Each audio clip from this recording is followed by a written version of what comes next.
Assalamualaikum warahmatullahi wabarakatuh. Pada kesempatan kali ini kita akan membahas soal yang tadi kita coba ya. Tetapi saya nggak akan bahas semua, saya cuma akan bahas yang kita banyak salah di sana ya. Jadi kalau soal yang banyak salah itu ada di soal ini nih.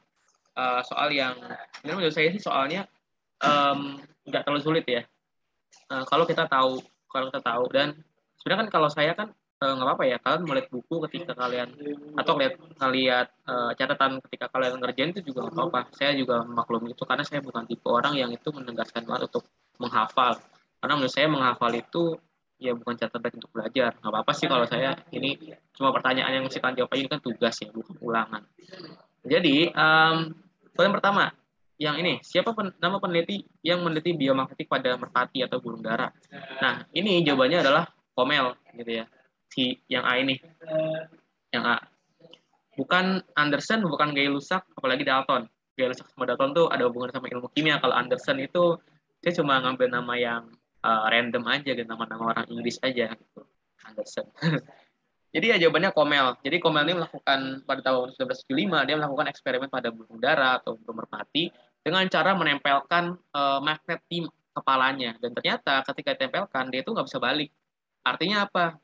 Ketika dia ingin balik ke tempat asalnya, maka dia perlu medan magnet untuk dideteksi gitu ya. Ketika magnet itu ditempelkan ke kepalanya, maka dia tidak akan bisa meraba magnet gitu ya. Karena kan burung gitu ya, kan burung dara gitu ya. Kok kayak bebek ya? Ya udah nggak apa-apa.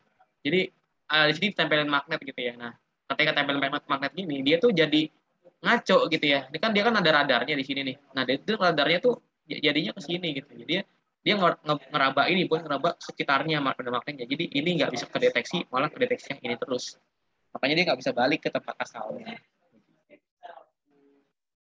Gitu ya. Um, nah terus mana lagi soal yang masalahnya gitu ya. Nah ini soal yang terakhir. Jadi ternyata gitu ya, ternyata bakteri itu juga bisa melakukan yang namanya biomagnetik gitu ya, biomagnetik. Jadi kalau kita baca gitu di artikel yang sudah saya kasih ya. Jadi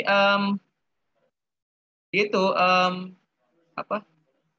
Jadi di dalam tubuh bakteri itu ya eh, ada yang namanya bakteri magnetotatik magnetotaktik bakteria, yang itu dia tuh mempunyai organel gitu ya, atau kalau kita kan nyebutnya manusia kan organ ya, organ tubuh. Nah, tapi kalau dalam level bakteri atau sel kita bukan nyebutnya organ tapi adalah organel gitu ya. Organ dari sel, organel, yaitu adalah magnetosom. Nah, magnetosom ini adalah mampu dia itu untuk mendeteksi magnet gitu ya. Nah, karena dia itu sebagai navigator gitu, jadi kayak kompas istilahnya, kayak bakteri ini mau kemana sih gitu. Nah, magnetotaktik bakteria ini itu punya magnetosom. Makanya bakteri yang itu memiliki yang bisa mendeteksi magnet namanya adalah MTB. MTB itu adalah singkatannya. Jadi nama bakterinya aslinya adalah magnetotaktik. Magnetotaktik gitu ya.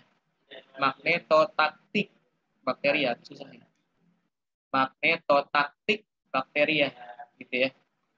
Dia tuh punya organel, namanya adalah organelnya namanya adalah magnetosom.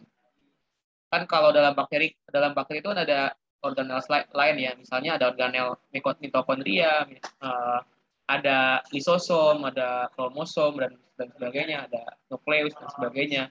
Nah, tapi di bakteri ini khusus ada magnetosom. Jadi magnetosom inilah yang bisa mendeteksi magnet gitu ya. Oke, kira-kira sampai di sini aja pembahasan kita tentang soal pelatihan kita hari ini. Semoga bermanfaat. Assalamualaikum